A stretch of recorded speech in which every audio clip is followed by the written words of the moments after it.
So I've always been a fan of Native American mythology, and being that, again, this area, we have so many various tribes that live here. And I wanted my Sasquatch to be as believable as possible. I've looked into a lot of the various tribes in the area, and part of my story actually takes place on the Yakima Reservation in Washington State. And so I dove more deeply into their lore and mythology of the Sasquatch and how they revere them as their hairy brothers. They actually call them Colleen May, which, if anybody is listening, I'm sure I butchered that and I'm sorry. Um, but that's their word for Sasquatch. And they revere them as these forest guardians and our big hairy brothers who watch out for us and try to help us to live with nature and live in harmony and be respectful of our environment. And I wanted some of that to, come through the page with Gunny's character. But he's also kind of grumpy. He's been separated from his wife for many, many years, and he's got this teenage girl who, I mean, she knows how to hunt and she knows basic first aid, but she's 17 years old. She has no idea how to survive in the forest. And so he got a little snarky and a little, moody with her, as anyone would when traveling with a teenage girl who's also a little snippy and snooty and, has a little bit of an attitude. And so the dynamic between Gunny and Ash was really fun to dive into and play with. And yeah, it was a great experience. I really enjoyed it. It's awesome.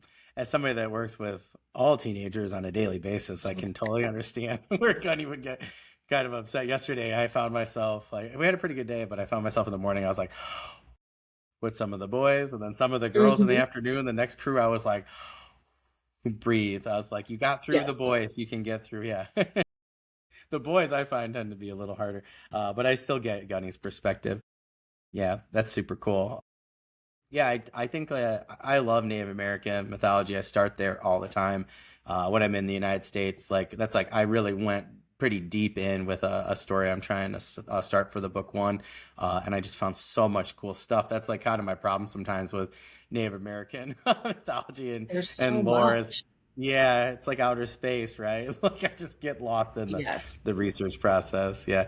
But yeah, I think that's always a really good place to start. But you guys are in such a great territory too, like you said, for Native American lore and legend, particularly for Sasquatch. I mean, like if I'm gonna pick a spot, right? Like sure, there's all sorts of those types of creatures allegedly along around all over like North America, right, and the United States. But your area is really the one that people go to around the world, in terms of the map and in terms of the Native American mythology. So I think that's super cool. But I also think it's cool you went with like your backyard too, so to speak. I think a lot of people don't consider that because they want to go somewhere else, and I think sometimes that works, sometimes that doesn't. So yeah, just want to point that out for the audience because I think that was a really good idea on your part. So that's Thank super you. cool.